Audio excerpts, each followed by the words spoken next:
내게 허락하신 시련을 통해 나의 믿음 더욱 강하게 자라나고 험한 산과 골짜기 지나는 동안 주께 더 가까이 나를 이끄시네. 내가 겪는 시험이 어렵고 힘겨워도 내 주님보다 크지 않네. 내 앞에 바다가 갈라지지 않으면 주가 나로 바다 위 걷게 하리. 나는 믿네. 주의 능력으로 내 삶 새롭게 되리. 나는 믿네. 주의 능력으로 담대히 나가리라. 주와 함께 싸워 승리하리라. 날마다 믿음으로 나 살아가리. 나는 믿네. 주의 능력으로 내 삶 새롭게 되리. 나는 믿네. 주의 능력으로 담대히 나가리라. 주와 함께 싸워 승리하리라. 날마다 믿음으로 나 살아가리.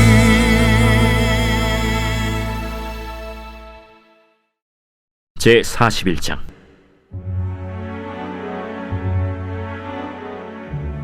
만 2년 후에 바로가 꿈을 꾼즉 자기가 나일 강가에 서 있는데 보니 아름답고 살진 7 암소가 강가에서 올라와 갈밭에서 뜯어먹고 그 뒤에 또 흉하고 파리한 다른 7 암소가 나일 강가에서 올라와 그 소와 함께 나일 강가에 서 있더니 그 흉하고 파리한 소가 그 아름답고 살진 7 소를 먹은지라.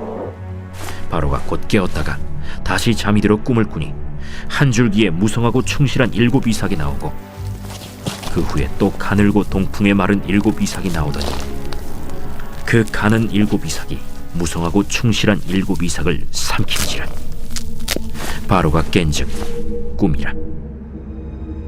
아침에 그의 마음이 번민하여 사람을 보내어 애굽의 점술가와 현인들을 모두 불러 그들에게 그의 꿈을 말하였으나 그것을 바로에게 해석하는 자가 없었더라. 술 맡은 관원장이 바로에게 말하여 이르되 내가 오늘 내 죄를 기억하나이다. 바로께서 종들에게 놓아사 나와 떡 굽는 관원장을 친위대장의 집에 가두셨을 때 나와 그가 하룻밤에 꿈을 꾼즉 각기 뜻이 있는 꿈이라. 그곳에 친위대장의 종된 히브리 청년이 우리와 함께 있기로 우리가 그에게 말하매 그가 우리의 꿈을 풀되 그 꿈대로 각 사람에게 해석하다니 그 해석한 대로 되어 나는 복직되고 그는 매달렸나이다. 이에 바로가 사람을 보내어 요셉을 부르매 그들이 급히 그를 옥에서 내놓은지라. 요셉이 곧 수염을 깎고 그의 옷을 갈아입고 바로에게 들어가니 바로가 요셉에게 이르되 내가 한 꿈을 꾸었으나 그것을 해석하는 자가 없더니 들은즉 너는 꿈을 들으면 능히 푼다 하더라. 요셉이 바로에게 대답하여 이르되 내가 아니라 하나님께서 바로에게 편안한 대답을 하시리이다. 내가 꿈에 나일 강가에 서서 보니 살지고 아름다운 7 암수가 나일 강가에 올라와 갈밭에서 뜯어먹고 그 뒤에 또 약하고 심히 흉하고 파리한 7 암수가 올라오니 그같이 흉한 것들은 애굽 땅에서 내가 아직 보지 못한 것이라. 그 파리하고 흉한 수가 처음에 7 살진 소를 먹었으나 먹은 듯하지 아니하고 여전히 흉하더라. 내가 곧 깨었다가 다시 꿈에 보니 한 줄기에 무성하고 충실한 7 이삭이 나오고 그 후에 또 가늘고 동풍에 마른 7 이삭이 나더니 그 가는 이삭이 좋은 7 이삭을 삼키더라. 내가 그 꿈을 점술가에게 말하였으나 그것을 내게 풀이해주는 자가 없느니라. 인생은 살다 보면 끝이 보이지 않는 그 동굴 속을 홀로 걷고 있다는 느낌이 찾아올 때가 있죠. 아무리 간절히 기도해도 현실은 조금 더 변하지 않고 꼬여버린 이 매듭은 좀처럼 풀릴 기미가 보이지 않을 때 말입니다. 그리고 그 철저한 그 어둠 속에서 손에 쥔 것이라곤 가느다란 그 믿음의 이 실 하나뿐인데 그것마저 놓아버릴까 두려워 오늘 이 새벽을 깨워 기도의 자리를 찾는 이들이 있기도 하는 것을 볼 수가 있습니다. 오늘 우리가 함께 이 읽은 창세기 41장은 바로 그 어둠의 한복판을 살아낸 한 사람의 이야기로 시작됩니다.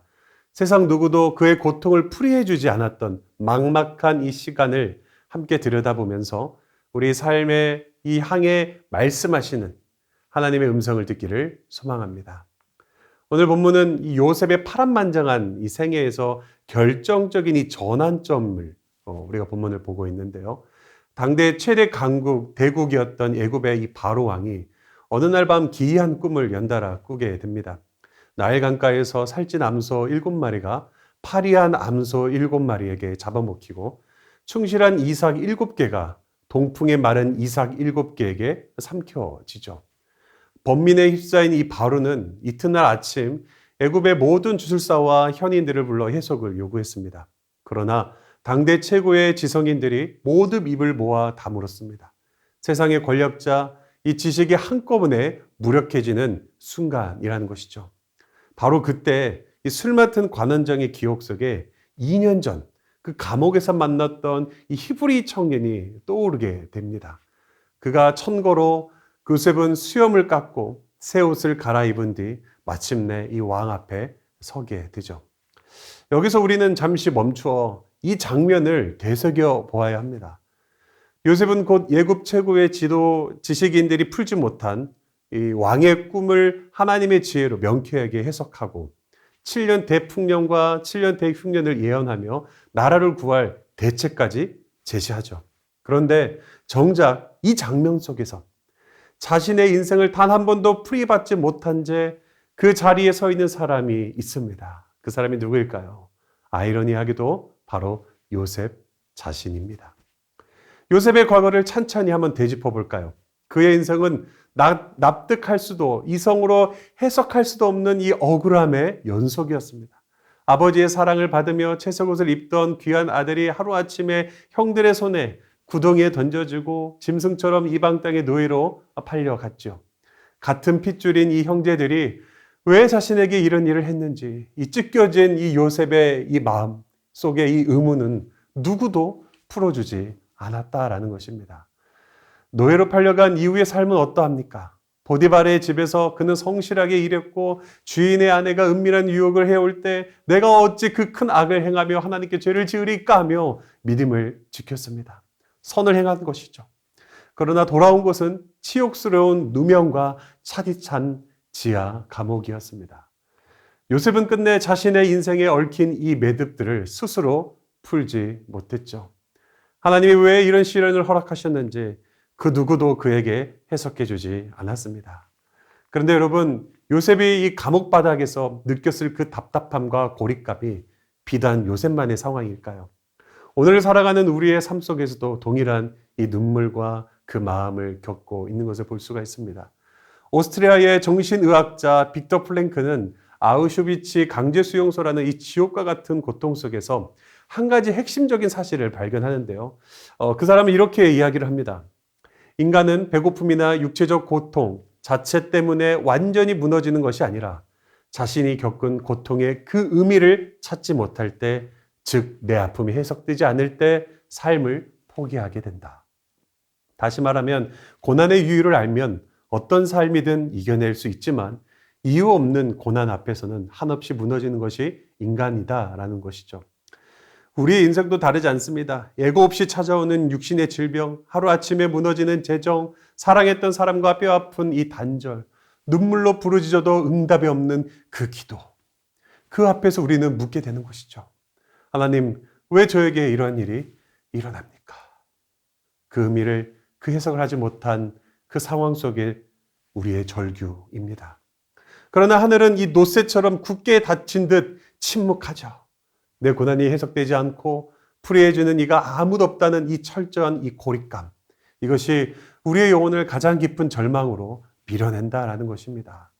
그렇다면 이 요셉의 이야기는 어떻게 끝날까요? 결론부터 말씀드리겠습니다. 요셉이 통과해야 했던 그 막막한 기다림의 시간은 사실 그의 꼬인 인생을 가장 영광스럽게 풀어내기 위한 하나님의 완벽한 준비의 이 과정이었다라는 것이죠. 오늘 본문 1절은 이렇게 시작합니다. 만 2년 후에. 1절은 무겁고 의미심장한 말로 시작하죠. 그런데 이 짧은 표현 속에는 바로 앞장인 이 40장 마지막 구절에 이 뼈아픈 결과가 담겨 있습니다. 술 맡은 관원장이 요셉을 기억하지 못하고 그를 잊었더라. 요셉이 꿈을 해석해 주어 목숨을 살려준 그 사람이 복직되었을 때 요셉은 얼마나 큰 기대를 품었겠습니까? 그러나 그는 철저하게 잊혀졌고 인간적인 소망이 완전히 끊어진 채 피가 마르는 세월이 자그마치 만 2년이었습니다. 그러나 믿음의 눈으로 그 2년을 다시 보십시오.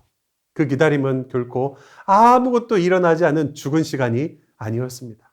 요셉의 삶을 완벽한 퍼즐로 맞추어 가시기 위한 하나님의 가장 역동적이고 바쁜 움직임의 시간이었다라는 것이죠. 만약 요셉이 2년 전에 감옥에서 풀려났다면 어떻게 되었을까요? 그는 아마 고향으로 돌아가 아버지를 만났을지 모르지만 역사 속에서는 그저 운 좋게 석방된 히브리 종으로 끝났을 것입니다. 다시 말하면 바로가 흉년의 꿈을 꾼 바로 그 타이밍에 애굽의 주술사들이 아무것도 풀지 못한 그 왕이 가장 절박했던 바로 그 결정적 순간에 요셉을 세우시기 위해 하나님은 사랑하는 그를 감옥의 어둠 속에 2년을 더 감추어 두셨다라고 성경은 우리에게 말하고 있는 것이죠. 성경의 역사를 보십시오. 하나님께 귀하게 쓰인 믿음의 인물들은 예외 없이 어두운 이 기다림의 터널을 먼저 통과했습니다. 세상의 조롱 속에 120년을 묵묵히 기다린 노아, 100세가 되기까지 약속 하나를 붙들고 기다린 이 아브라함, 40년을 미디안 광야에 이름 없는 목동으로 보낸 모세, 시냇가에서 기다린 엘리야, 아라비아에서 은밀하게 지냈던 바울들 말입니다. 열거하자면 한이 없는 하나님의 백성들이 기다리는 이 기다림을 지났다라는 것이죠. 그리고 하나님은 그 시간에 일하셨습니다. 하나님은 자신이 가장 귀하게 쓰시고자 하는 사람들에게 찬란한 여명을 허락하시기 전 반드시 가장 캄캄한 어둠의 터널을 걷게 하신다라는 사실입니다. 이제 말씀을 맺도록 하겠습니다. 우리 더사랑의 교회 이인호 목사님의 도서 중에 버려진 게 아니라 뿌려진 것이다 라는 책이 있습니다. 저는 이 책 제목, 이 한 문장이요, 오늘 본문을 이해하는데, 또한 요셉의 13년, 그리고 모든 본문에 오늘 본문에서 말하는 만 2년이라는 철저히 잊혀진 이 시간을 가장 정확하게 해석해주는 문장이라고 생각합니다. 구덩이에 던져지고 노예로 팔려가고 억울하게 지하 감옥에 갇혔을 때 세상의 눈에 요셉은 버려진 인상이었을 것입니다. 요셉은 스스로 긴긴 밤 눈물을 흘리며 그 누구도 자신의 인생을 풀이해 주지 않음에 그렇게 생각해 줄지도 모르죠.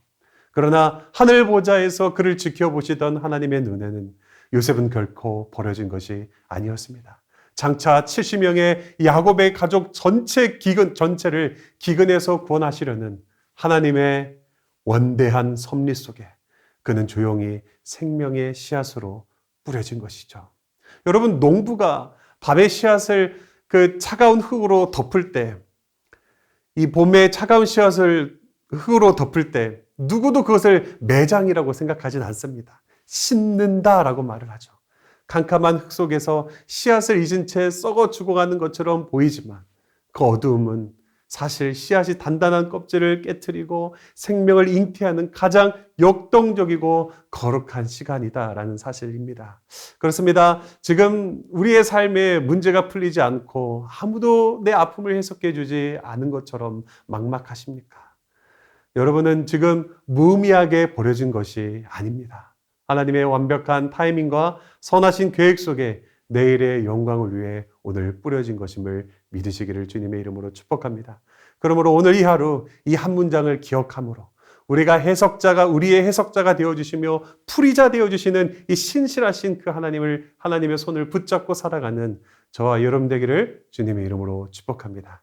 이 시간 들은 말씀을 기억하며 우리 기도 제목 읽고 우리 함께 기도하도록 하겠습니다. 풀리지 않는 삶의 매듭 앞에서도 낙심하지 않고 침묵 중에도 일하시는 하나님을 신뢰하게 하소서. 아멘. 버려진 것은 이 시간이 사실은 하나님의 계획 속에 뿌려진 시간임을 믿음으로 받아들이게 하소서. 아멘. 내 인생의 유일한 해석자 되시는 주님의 손을 붙잡고 그분의 타이밍을 끝까지 기다리는 자가 되게 하소서. 아멘.